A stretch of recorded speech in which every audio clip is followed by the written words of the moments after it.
Plusieurs touristes de partout dans le monde visitent la merveilleuse région de Montréal, la troisième ville la plus visitée au Canada, et passent en tout premier par l'aéroport Pierre-Éliott Trudeau, le quatrième aéroport le plus achalandé au Canada.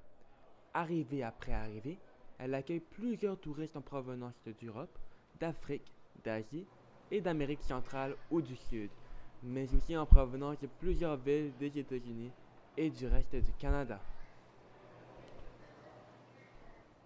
La ville est située sur l'île et la région de Montréal, en bordure du fleuve Saint-Laurent. L'aéroport se situe à environ 20 km de la majorité des sites d'attraction de la région de Montréal. Commençons par le premier site très visité par plus de 2 millions de touristes par année et situé sur le Mont-Royal, l'Oratoire Saint-Joseph. Inauguré à l'initiative par le frère André et construit par Dalbévio, Alphonse Venn et Lucien Parent, l'Oratoire Saint-Joseph est grandement reconnu pour son architecture de style Renaissance italienne. Tout d'abord, la crypte de l'Oratoire, idéalisée par Vio et Venn, possède une voûte supportée par des arcs surbaissés et elle se retrouve au pied de la basilique. Cette crypte a la capacité d'accueillir environ 1000 personnes. Mais encore, devant la crypte, nous retrouvons l'autel de marbre, le tabernacle et la statue de Saint Joseph tenant son fils. Nous y retrouvons une statue sculptée à la perfection de Jésus-Christ, crucifié sur la croix. Mais aussi la statue de Frère André, qui est signée par plusieurs visiteurs par année. Pour ce qui est de la chapelle votive, elle se retrouve au cœur du site de l'Oratoire Saint-Joseph, entre la crypte et le rocher du Mont-Royal. Celle-ci compte plus de 10 000 lampions, dont 3 500 sur la lampadaire principale avec la statue de Saint-Joseph. Ce dôme historique est connecté au rocher du Mont-Royal, là où ruisselle l'eau naturelle du mont. Toujours dans cette salle, nous y retrouvons la statue de la Vierge Marie, qui bénit cette eau qui ruisselle.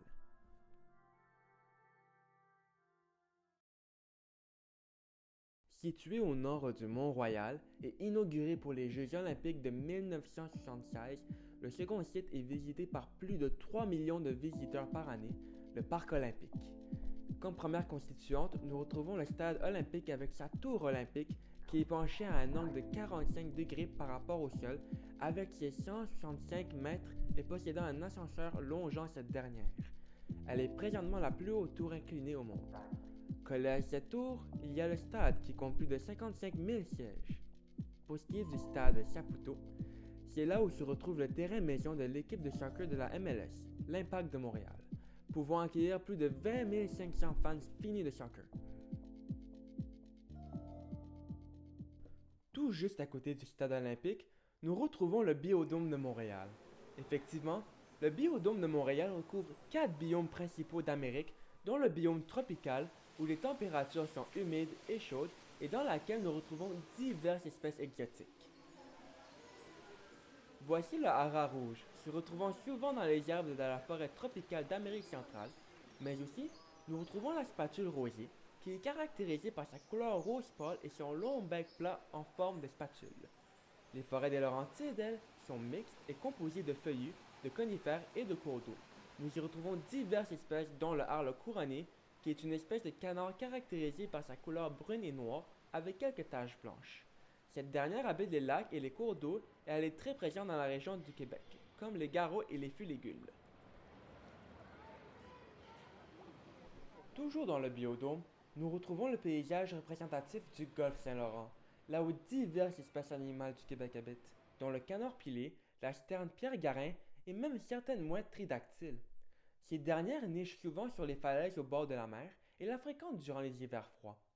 Se rapprochant de plus en plus du froid, nous nous retrouvons aussi dans un climat représentatif de l'Antarctique et du nord du Canada, là où règne un très grand nombre d'oiseaux marins et terrestres, dont les manchots, les gorfous, les guillemots, les macareux, ainsi que les pingouins, qui se ressemblent tous par leur pelage blanc et noir et qui peuvent être différenciés selon certains de leurs attraits physiques, que ce soit au niveau du bec ou des pattes et plus encore. Regardez ce manchot. Il a l'air plutôt gêné, n'est-ce pas?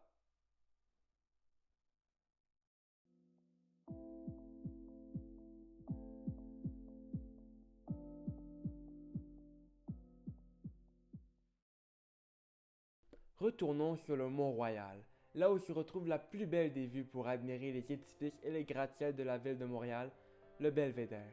De cette vue, nous pouvons admirer la place Ville-Marie, le mille de la Gauchetière, la tour de CIBC, le 1250 René Lévesque et plus encore.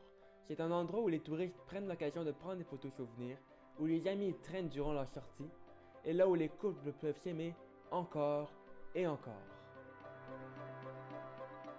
La sécurité à cet endroit est plutôt originale et fascinante, puisque les policiers galopent en cheval pour sécuriser les lieux.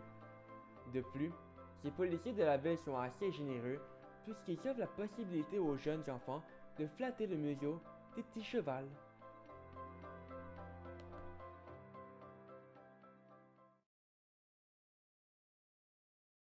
Dirigeons-nous maintenant à notre quatrième destination, située en plein centre-ville de Montréal et attirant plusieurs touristes pour sa popularité, la rue Sainte-Catherine. La rue Sainte-Catherine est composée de plus de 750 magasins, que ce soit dans le centre Desjardins ou dans les boutiques faisant face à la rue, dont divers services de restauration pour permettre aux gens d'éliminer leur faim lors de leur longue journée de magasinage dans certaines boutiques sur la rue comme le Château, un magasin de vêtements, mais aussi Terra Nostra et plus encore.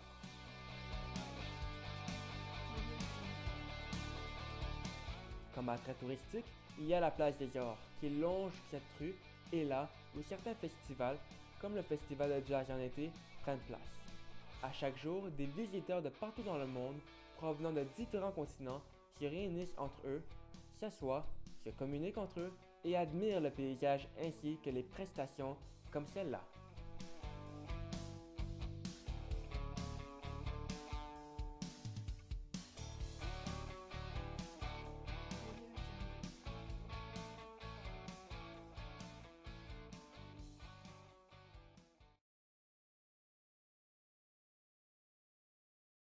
Allons maintenant sur l'île Sainte-Hélène, une île patrimoniale assez symbolique et reconnue pour son exposition universelle de 1967.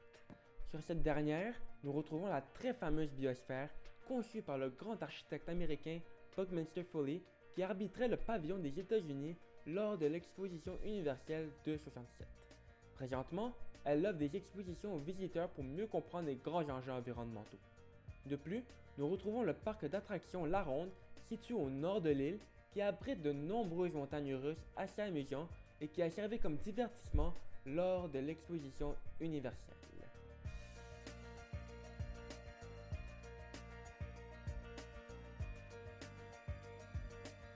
En empruntant le pont de la Concorde, nous nous dirigeons vers l'île Notre-Dame, cette île artificielle qui a effectivement servi pour l'exposition universelle de 1967.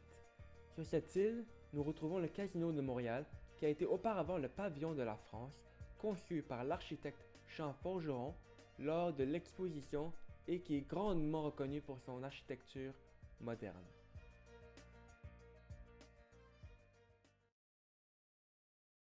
Montréal est une grande ville et elle possède plusieurs sites extravagants pour les touristes du monde entier. Mais certains se demandent comment se déplacer pour aller à cet endroit.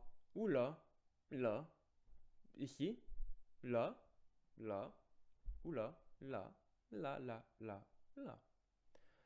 C'est très simple puisque Montréal possède un grand réseau de transports en commun que l'on retrouve sous le nom de la STM. En effet, la Société de transport de Montréal offre des services allant de l'ouest de l'île de Montréal jusqu'à l'est, et une grande partie de ces autobus circulent ou se dirigent principalement dans le centre-ville de Montréal. Que ce soit pour l'autobus ou le métro, le tarif général se situe à 3 $ par personne. Encore mieux, le système de carte puce a été inauguré récemment pour faciliter les paiements. Pour ce qui est du métro de Montréal, il exploite 4 lignes, l'orange, la verte, la jaune et la bleue. À certaines stations, ces lignes se rejoignent pour permettre des connexions entre les trains pour se diriger à divers endroits partout dans la ville.